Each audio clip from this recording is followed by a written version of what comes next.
Okay, welcome to how the science of belonging can help us plan better events. What if I told you that events can make people more kind? Yeah. Well, anybody recognize this event? Burning Man. When folks went ahead and studied mass gatherings that are multi-day events like Burning Man, and they polled people before, during, and after the event, they realized that people showed more pro-social behavior. And that means they were basically more generous and more kind to others, even after the event took place. What if I told you that the events you plan can accelerate individual learning?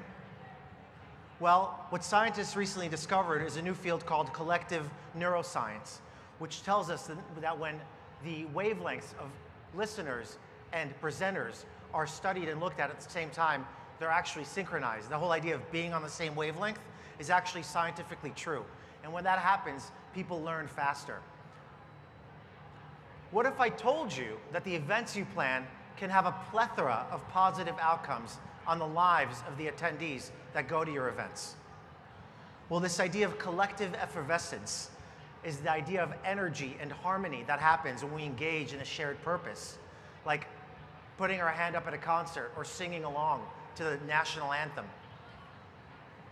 This is one of 6 ways to find belonging, this collective effervescence or group membership, right? Being a part of a group, being part of a collective, being part of an affiliation is part of how we find belonging. And belonging is directly linked to longevity, health, and well-being. So why is belonging all the rage these days? Why have we not heard about belonging 10 years ago? Let's look into that. Well, the reality is that we're living at a time when there's a loneliness epidemic. In fact, the Surgeon General, Vivek Murthy, said, quote, "I was really shocked to discover just how powerful the health implications of loneliness are. I hadn't realized that being socially disconnected was associated with a marked increase in depression and anxiety, as well as in heart disease, dementia, and premature death. Loneliness kills." And that's just from January 29th. All this information, by the way, is from the last 4 or 5 years. This is not old stuff. This is new stuff. So let's just look at the current generation and how Americans are experiencing their life. Well, the reality is that the newer generation is, the more lonely they feel. So as you can see behind me, Gen Z feels the loneliest, followed by millennials, Gen X, boomers, and the greatest generation. And regardless of age, more Americans are living alone today than they ever have before. And they have less friends. In fact, 1 out of 7 men and 1 out of 10 women say they have no close friends outside of their immediate family. So it's no surprise that deaths of despair like suicide, alcoholism, drug use, and so forth are at an all-time high. Loneliness kills. So what happened? What happened over this past decade? It's a rhetorical question because we all know the answer. Some of us are staring at that answer right now. The phone happened. In fact, if you follow Jonathan Haidt, who is a social psychologist out of NYU, his newest book talks about the current generation and what happened in the 2010s. This is a map of phone usage from 2010 onto 2021. And you can see as the phone proliferated and social media became so quickly available in our pockets, people became more lonely. There's great irony in that. And there's so many books that talk about this. One of them is called Stolen Focus. So Jonathan Haidt, in a March 13th interview with The Atlantic, said, "The early 2010s were when adolescents in rich countries, such as the United States and Canada, traded in their flip phones for their smartphones and moved much more of their social lives online, particularly onto social media platforms designed for virality and addiction." So folks, if loneliness is the problem, belonging is the solution. Let me repeat that because it's really important. If loneliness is the problem, belonging is the solution. Belonging is really personal to me. That's me when I was whatever days old. I was adopted by my mom, Ronnie. My mom waited 9 years to have a boy, a child actually. She waited 9 years. For her, it was a moment of great joy. For me, it was a moment of great anxiety. Being ripped apart from my nuclear family, who I wouldn't go on to meet for 35 years, by the way. This idea of being belongingless started for me when I was in the womb. It started for me when I didn't have biological family, when the idea of a nuclear family was completely shattered for me. It then continued when I was 9 and I moved to this country from Israel and didn't speak a word of English.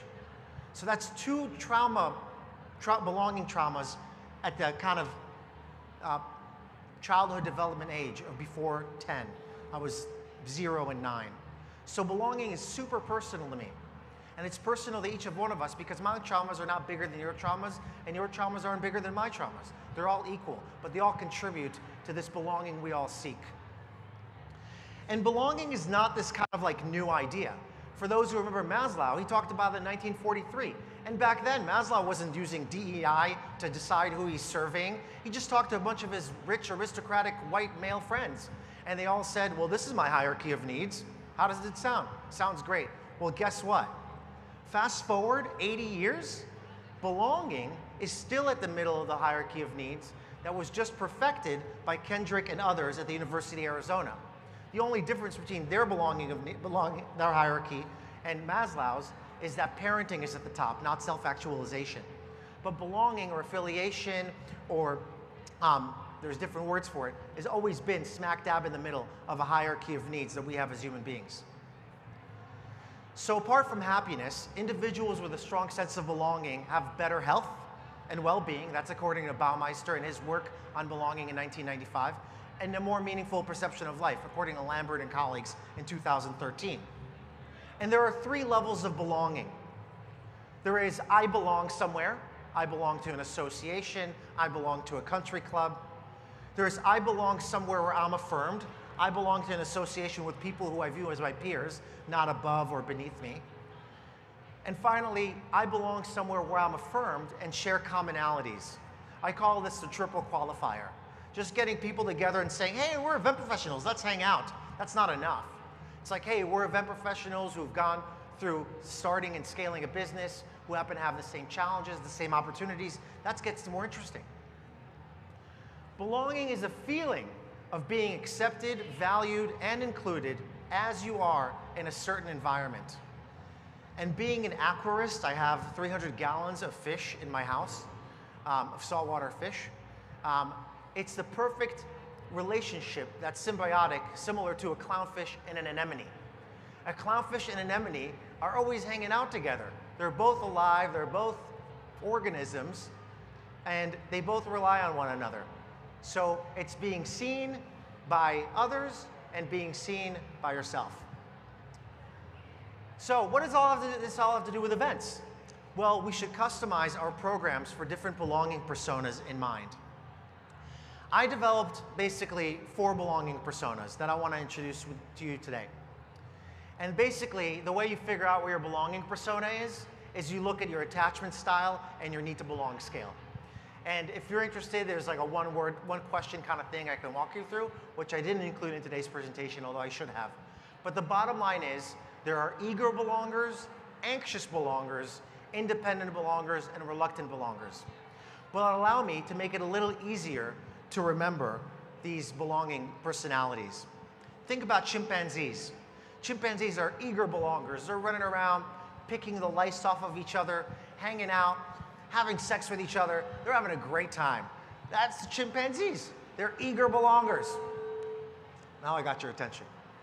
Then there's anxious belongers. There's these meerkats. They're always hanging out in a group and they're sticking their head out. They're looking around. They don't know what's going on, but they know they're around with their homies, their other meerkats.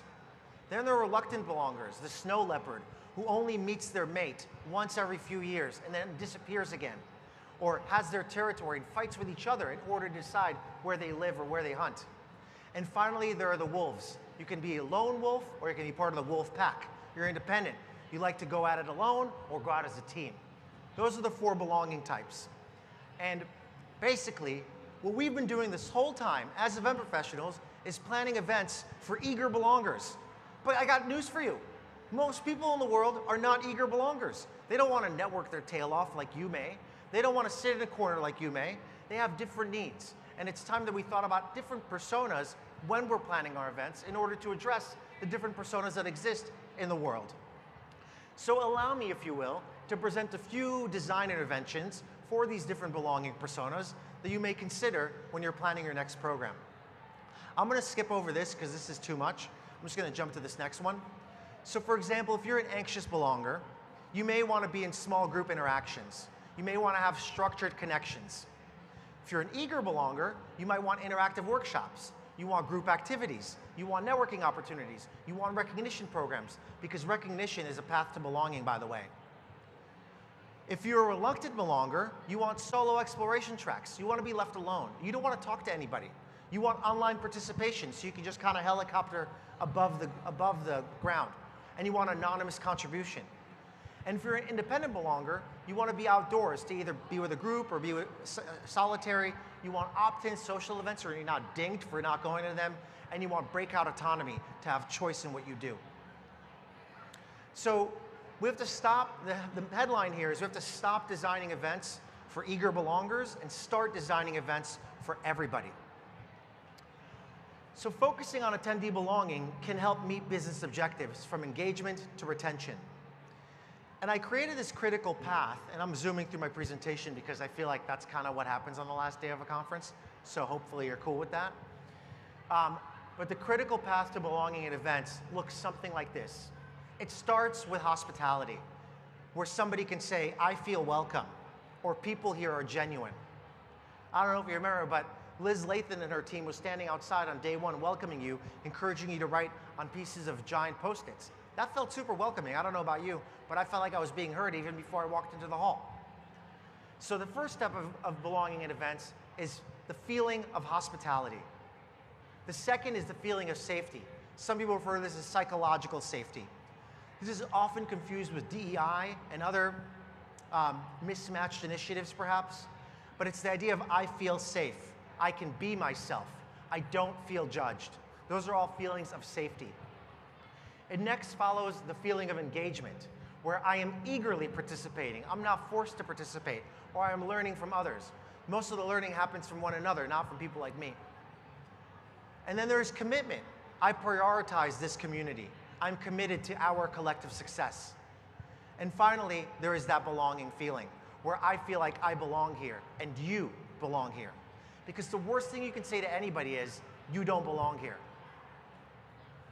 So let's look at some signals that happen throughout this critical path that indicate that these 5 steps are met. Well, hospitality, I talked about a little bit, but it's warmth in the way people interact, and it's a welcoming environment. Safety, attendees are open and vulnerable. This last panel showed what vulnerability is all about. I talked about my trauma in a vulnerable way. Attendees respect and trust each other to be able to be vulnerable. Engagement, attendees cross-pollinate beyond their immediate cliques and circles. And attendees participate and contribute to make the experience better for everybody. Commitment, attendees are present and they help the event be successful because your success is my success and vice versa. And finally, belonging. Attendees proudly identify with the event. They post about it or whatever, they talk about it, and they advocate for it, and they advocate for the event down the line. And now let's look at some KPIs to measure this critical path. Hospitality is all about peer recognition. Safety is about diversity metrics. Engagement is about participation rates. Commitment is about referrals and revenue. And belonging is about retention. So a sense of belonging starts with hospitality from others and ends with a sense of ownership in each participant. A sense of belonging starts with hospitality from others and ends with a sense of ownership in each participant. But if everybody belongs, no one belongs. So let's not go over the cliff and make it too belonging because we just created something that anybody can recreate. And with that, I can't believe I'm done, but I am done. The last thing I'll share is that after a few years of retirement, I want to bring belonging to every single team. So my next project is going to be a chain of boutique corporate retreat centers. First one in Boise, Idaho. I'd love to tell you more about it. It's not even built yet, so I'd like feedback first and foremost. And if you want these slides, or if you want to join my newsletter, You can scan that, you can email me, and I'll go ahead and send you these slides, send you the research, and help you engage in any way that I can. And with that, I really thank you for being here for the last presentation. I know your time is valuable, so I appreciate you being with me.